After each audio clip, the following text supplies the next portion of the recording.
So, good morning guys. Karon another day sa akong anak. So, nagmatakog sayo mga alas 5 na siya. Oh, look at that. Medyo ngit-ngit pa. So, magluto ta karon og balon para sa akong anak. So, mag-init sa tagtubig tapos maglungag og kanon, then magluto na ta og sudan niya. Ang gusto daw niya nga sudan is ham. Kay, syempre, gusto man siya og kanang kuan sa mga bata lisod kay pagkaunon og gulay no.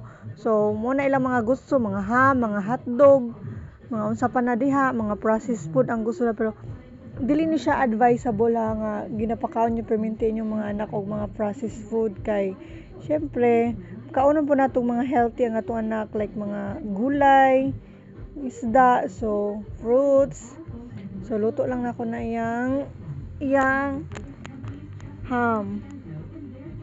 Kay mura man puy madali-dali nato og kuan no. So padagsaan lang gud nato og pagpabaon og kanang mga processed food. So na ganahan jud siya eskwela. Pag uli niya eskwelahan, pati niyang kapuya. Kapuy siya in town. First day of school pero masanay na siya kadugayan. So dili na siya kapuyon. So ato lang na siyang luto ng atong ham. Ito lang nato na siya.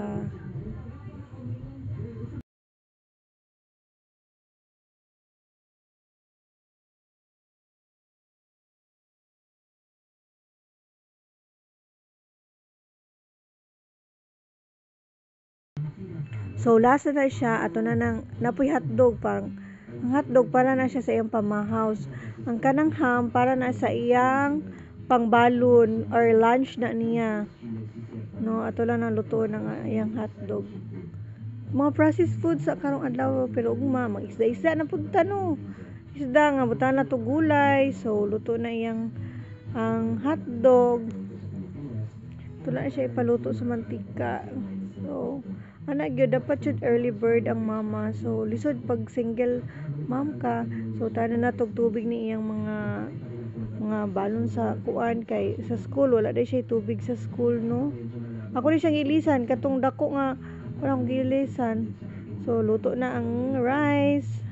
Magkuha ta daan og rice ato painit ay ato pabugnaw daan. Pabugnaw kay syempre masuko si senyorito.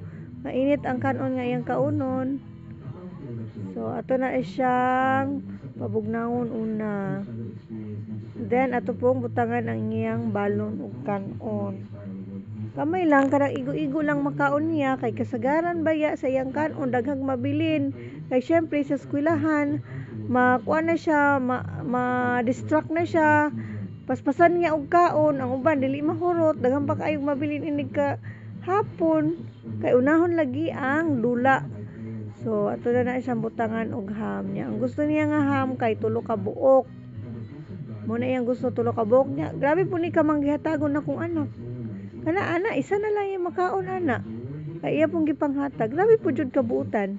Grabe po jud ton ka manggihatagon. Mura pug ako char.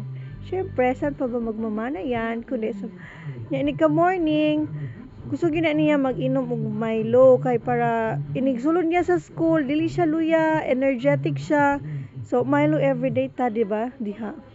So ato lang na siya timplahan og Milo kay sabaw-sabaw na lang po na kay uga kaayo ng iyang pagkaon, walay sabaw-sabaw.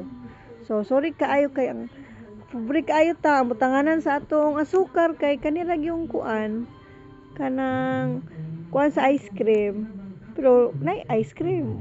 Pero walay sudlanan sa asukar. So okay po ang mga sudlanan no sa ice cream no kay pwede pa nato nya kani apple everyday routine ko na siya. Every morning ko magkaon og apple kay naaman tay something wrong sa atong tiyan nga need nato nga mawala. So naga-intake jud ko og apple every morning.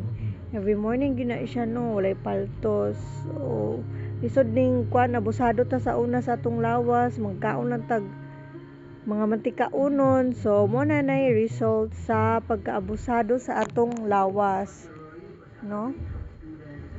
So ako na siyang gihulat ang init tubig para init na siya, di ba? Pinaantik.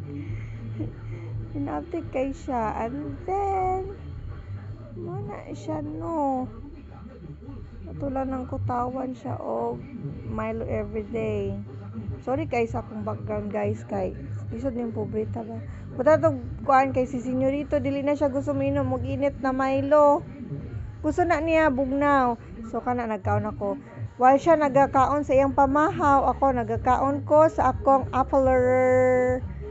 You know, an apple a day keeps a doctor awake. Kung baga, sa kay benefits ang apple, di ba? So, agwanta sa una, gamay pa ta ganahan kada mo og apple, karon sus ginuog ko. Pero lami man gihapon siya. Tamis man na apple. So, siya, masuko na siya, basta kuan na siya. Oh, kaon na siya, na siya reklamo diha. Oh, super yaw-yaw kaayo dong, super senyorito. Paborito na ni ang ham. So, maulan na dila ko to kay lubat ako. Bye.